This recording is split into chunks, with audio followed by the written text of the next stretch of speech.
what we are doing is that we are trying to leverage the strength of Thapar University, which is a very reputable technical university. So we are merging the technical background of the students with the management education. So we hope that our students, our graduates, will be very good persons to work with in organizations where they utilize a lot of technology.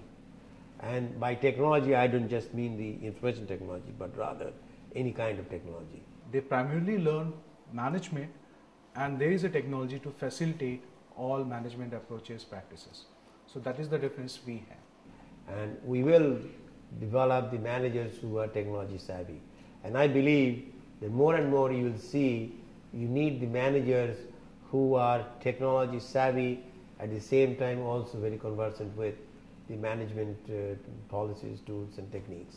They tell their customers that we are, this security is good, this security is doing well, so they keep changing, they keep fluctuating, they keep changing their portfolio with customers, which is again cost. If we want to differentiate, we can differentiate with the approach of management, not by confining the scope of a student to a particular field.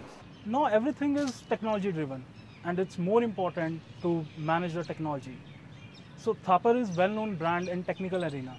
So that's why I chose this institute, because they came up with the concept of techno management in 2007. The essence of management is how we actually manage the changing environment, because the dynamics of business will keep changing every now and then. So in order to give focus on analytical decision making, here we create a simulation corporate environment so that students will assume different roles and they actually participate in various business programs and they learn. Prosperity, power is coming to us. Prosperity and power, can they be sustained without intellectual power? If you do not generate your own intellectual power, just like in Asha, who will this? What we stresses upon is the kind of the exposure the student should get. So for this purpose, we have we have resource people coming from number of places. It's not limited to India. In fact, we have resource people coming from across the border as well. For instance, in the last few years, we have got people coming from Thapar University, Finland. We have people coming from New Jersey Institute of Technology, USA. Even in fact, it's not the students only, but the faculty members also who gets an international exposure. In most of the management institutions, they bring some case study materials and they give lectures. By giving lectures, the faculty members are simply transforming their knowledge, their awareness into the students. Whereas here, we make the students to think. That's the meaning of a student-centric program. So here we facilitate learning. The inputs that student gets is he's going to get on his own, so that he is going to analyze the things in a much better manner. There are a number of academic resources that we have in our school. For instance, our school is subscribing to one of the largest educational database, which is known as go by the name of EBSCO. Then apart from that, we are also just subscribed to one of the database for the finance and economics, which is known as CMI database.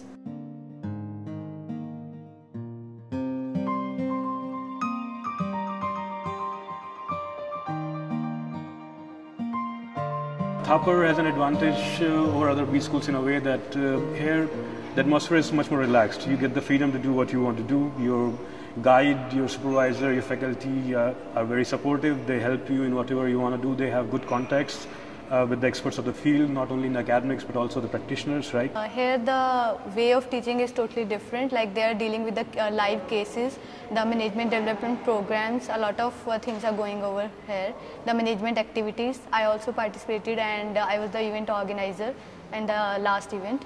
So this helped me a lot to gain the exposure to the corporate world and all such kind of management things. In India, the students, young students are very much dependent. They don't do independent thinking. They're very dependent on their parents, their teachers, or somebody to tell them what to do. I want to break that mold. Students in my school, when they graduate, they will be independent thinkers. They will not be spoon-fed.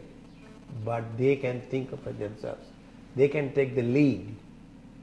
So that's what I am hoping. And I think if I can transform that, then they can conquer the world. Nothing can stop them.